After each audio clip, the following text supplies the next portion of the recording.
Guess where we're going today? The Moore Expo. Yes.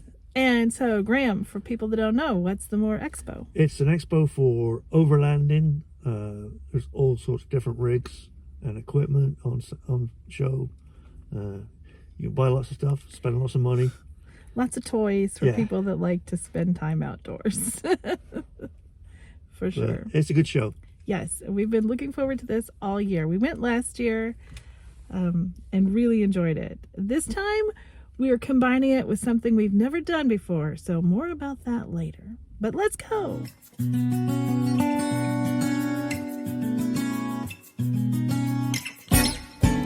We have our wristbands, and this year you got one free year of Dirt Pro, which is a camping app if you don't know. So here's walking up, all showing off all their rigs. Yeah. There's probably, well, I know there's going to be some like pretty well-known overland YouTubers here. So there's lots to look at, and this is just as you're walking in.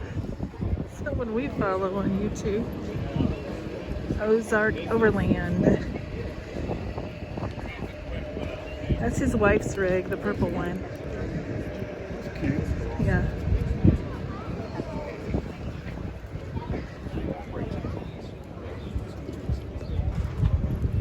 There's so much to take in. You can't even imagine.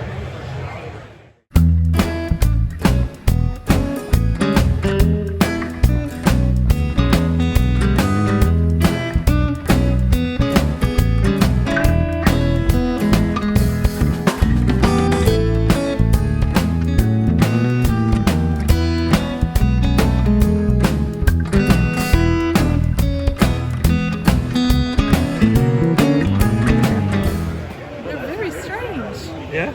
Go sit in it. Graham, he's gonna try out the inflated chair. They're very rigid, but they're inflatables.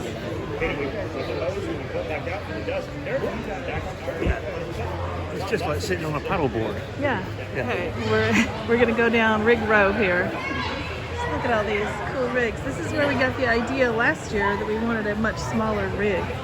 So this is dangerous for us.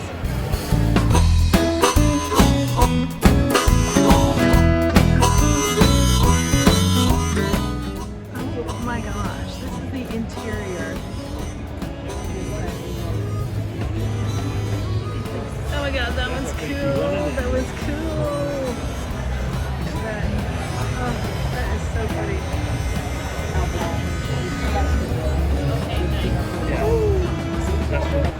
So then you got the huge swanky vans. Which one are you buying, Graham?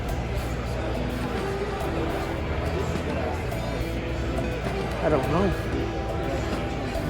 The Earth Roamer? Yeah. That's the one you want? I'd like to learn about the new mix. I would. Do you mind if I videotape you? Of course. I'm videotaping everything right now. Okay, too, cool. Because we're small. Vacuum sealed thermos. So Yeah. this is the new mix. Is made to have perfectly mixed drinks anywhere.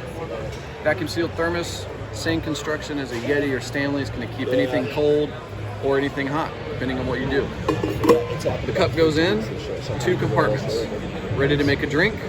Tequila here, margarita mix here, vodka lemonade, rum coke. You can be as simple or complex as you want. This is our patented mixing head unit. 2 pumps inside here, holes from each side, blends and aerates you put anything you put through it, including wine. in the future. And then because the liquor is separate, you can use this dial to set the strength. Oh. So, mixer mode would only pull whatever mixer I have. I can go all the way to shots or do anything in between. So you just fill it up. Got my personal one here. Oh my gosh, they have carriers too. You fill it up, pick your setting. You can fill cups with it like a pitcher or just... Oh my gosh. And the best part is the new mix is completely waterproof. It floats. So if you're floating a river, you're out behind the boat, out in the dusty, dirty trail, nothing's going to get in here. You're not going to spill it. And if you're on the water, it won't sink if you accidentally drop it. Right. That's awesome. That is pretty cool. That is a business. front of it. That's nice. Yeah, this is the one we were looking at from the rear. Yeah, it was, yeah. Oh my gosh, I love looking at these trailers.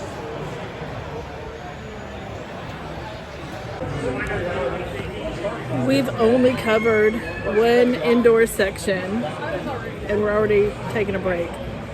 Although it is lunchtime, so thankfully they sell food here. Inflatable pop-up? Only 39,000. 39,000. Oh, it's pretty nice, isn't it? It fits down in one little trailer. We've got this kitchen.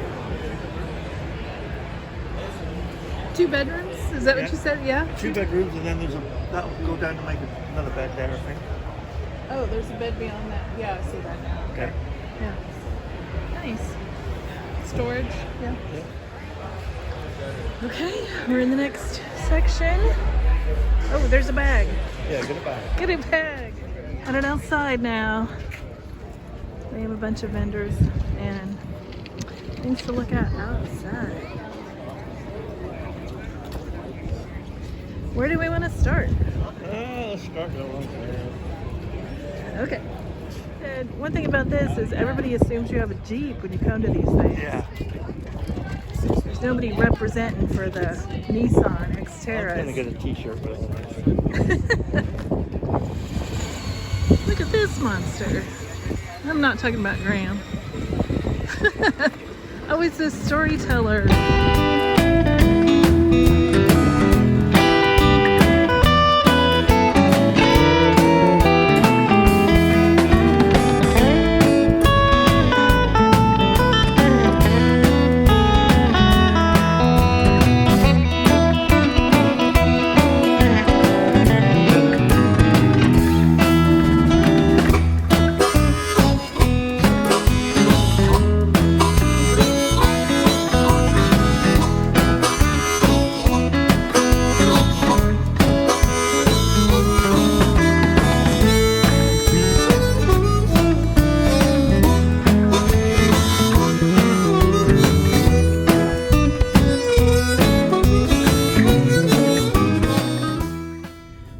Just like that, we're finished with the Moore Expo. I'm always inspired by something there. But after walking around this year, I can honestly say, I know, Graham, you were afraid I would have my sights set on something new.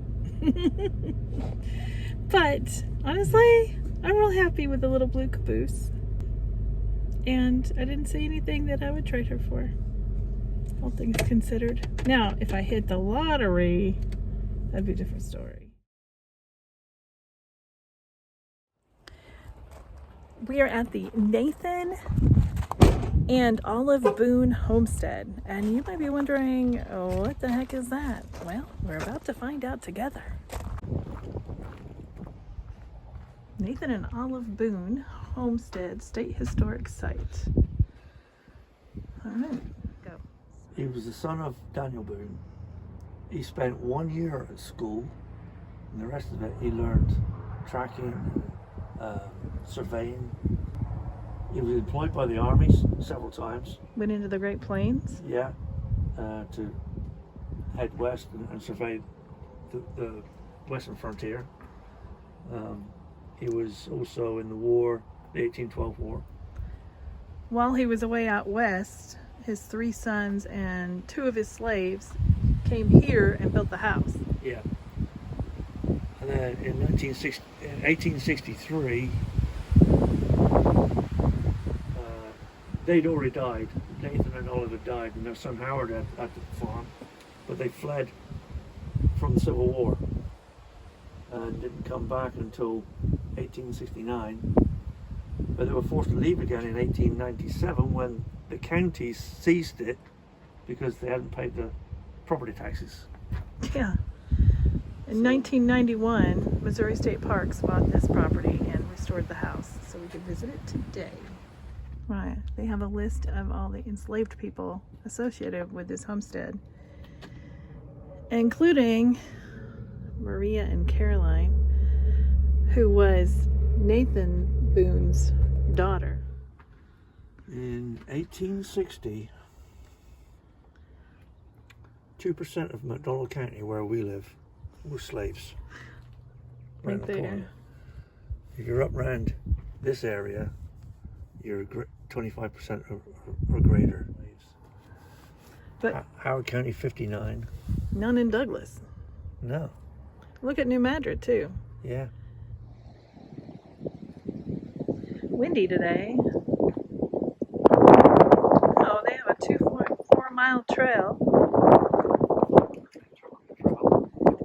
and a 1 mile loop Springbox trail. Alright. This is the African American cemetery.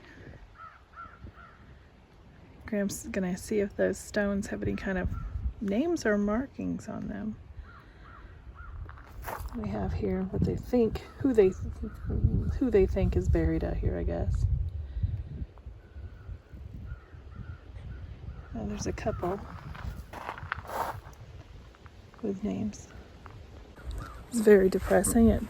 Well, it is depressing when you look that there. Yeah, you can see the other cemetery within sight. It's really depressing. Here, look on this sign. Preston. I think maybe that's what you saw. Oh, that's what I just saw, yeah. And Moses. Right. Talks about how freezing winters often meant shallow Yeah. burials, so they piled rocks onto them. So here's the family cemetery. Well-mannered as it is. Yeah. Beautiful headstones. And you've got rocks down there. So number 1, Nathan Boone. Right here in the front. And Olive. Yeah.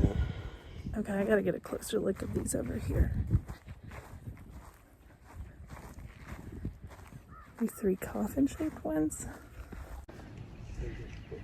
Or did they actually bury them?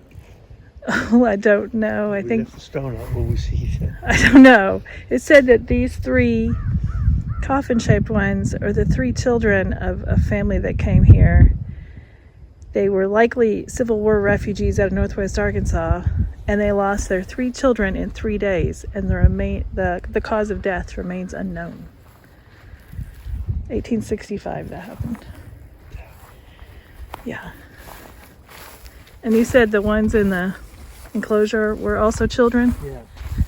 Yeah. Yeah, 4 years old and 6 years old.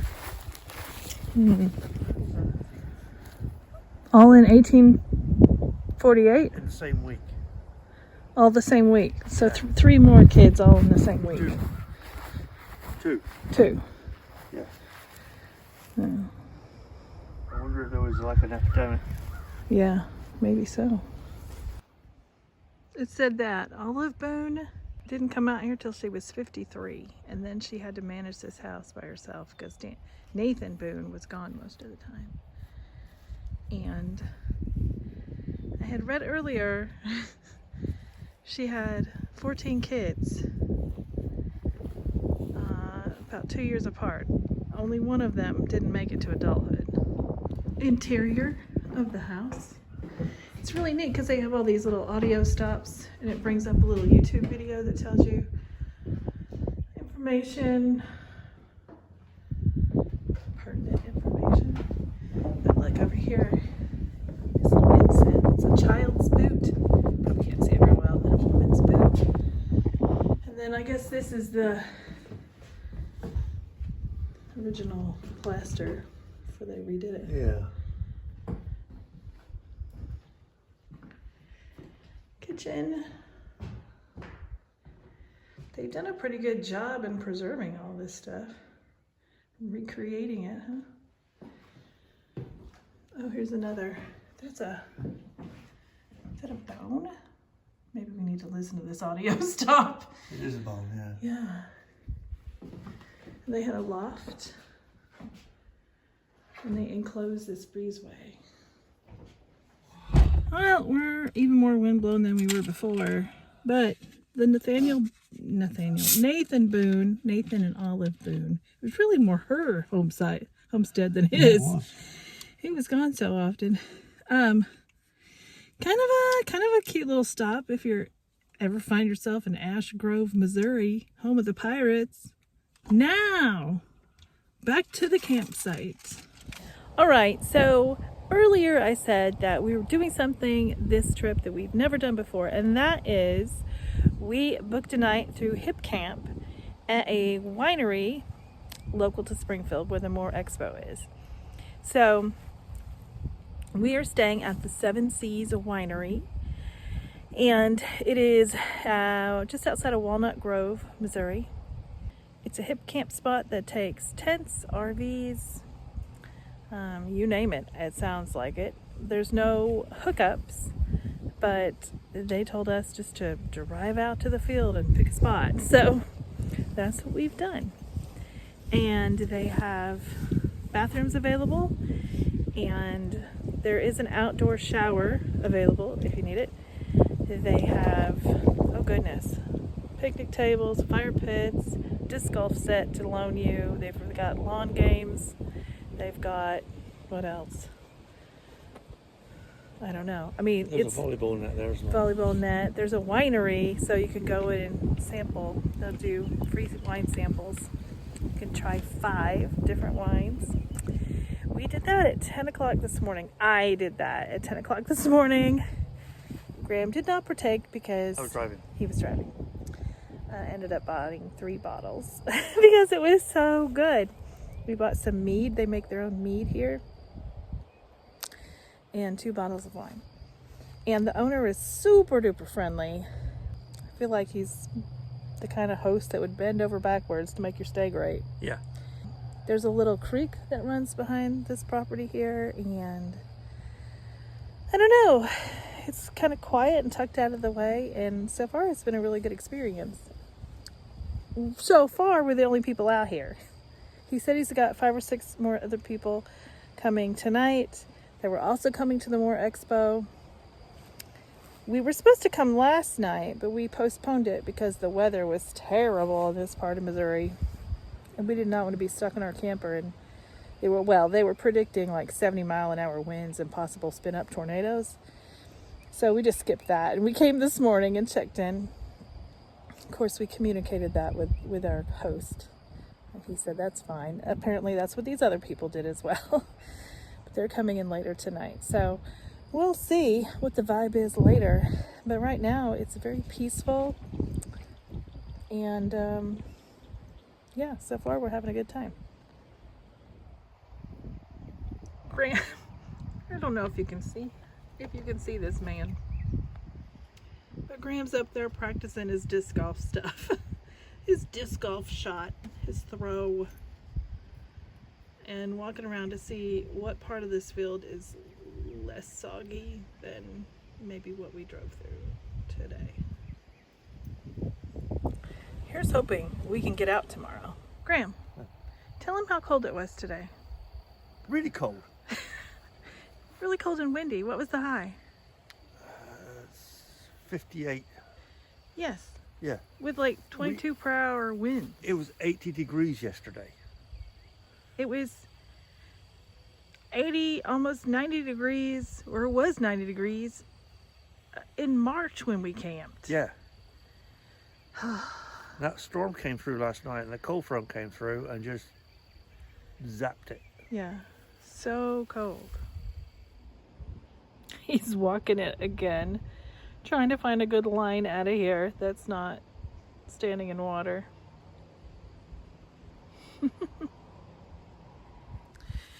Graham is putting a sticker on his vehicle. He's very particular about what kind of stickers he puts on his vehicle, so I'll let him tell you about it. Here, we picked it up today at the Moore Expo. Yeah, it's kind of sponsored by Moore, but it's for the missing and exploited children. The National Centre for the missing and exploited children. I put that on my truck, and anyone could come along and see it and scan that QR code, and it will tell them the list of missing children in this area because it works by GPS. So it'll take your GPS coordinate and tell you how many missing children are around here. And you can look up their pictures and details. So if you see them out on the street, you can help find them. Right. Pretty worthwhile Yeah. thing to have on your vehicle. Turkeys out here today, wild turkeys. We could hear one in the distance.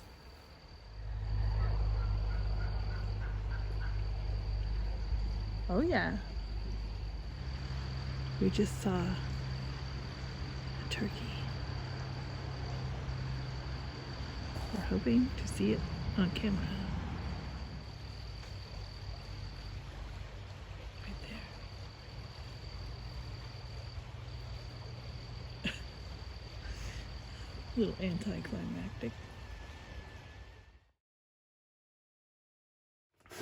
Look at this.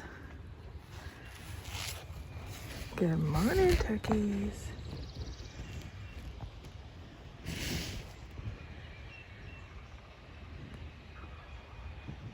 Can you hear that one behind us? There's one gobbling. I almost hate to walk out there and disturb them, but I'm going to.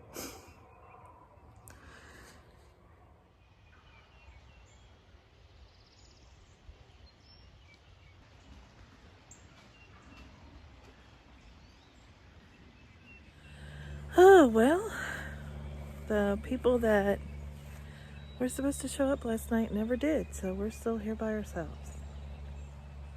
So the question this morning is if we're gonna get out. I'm hoping some of the water has seeped into the ground by now. It's had a few more hours to do that. So it'll be interesting to see. I have faith that we will. But this wet field might have other plans for us.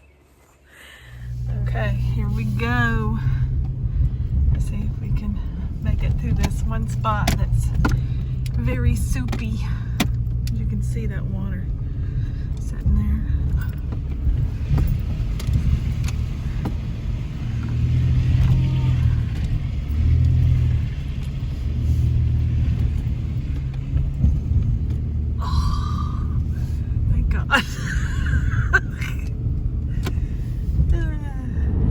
If you've been paying attention, you know this was our first time at a HipCamp, so it means that was our first time boon-docking, and we weren't quite sure what the capabilities of our little camper was. So, Graham, what do you think? She blew it out of the park. We were trying to figure out what power we could use.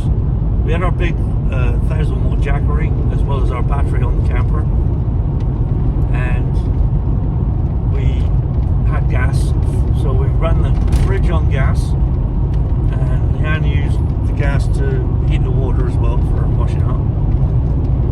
The Jackery powered our TV last night. I literally just hooked the shore power cable into the Jackery, and all the other stuff, all the lights. It was perfect. We started off with 100% on the Jackery. We had 51% this morning, which I didn't think was bad, considering it was also running the one thing it won't run is the microwave, but it will actually power the microwave up. But if you ask it to cook anything, it won't do it. So it was running the microwave on standby, so there's probably a draw there. But apart from that, we did pretty good. And first time at a HipCamp, also successful. You guys know our thoughts about this little winery. I would definitely come back to it, for sure. So if you find yourself in the middle of southwest Missouri, I guess, and you need some place to stay around Springfield, definitely check out Seven Seas Winery. Yeah, they're nice people too. Yeah, super nice. You will not regret it. All right, well that means our April camp is in the books. So, May is coming up quickly. Well, we hope to have 2 camps in May, so we'll see how that goes. But so far, our 2026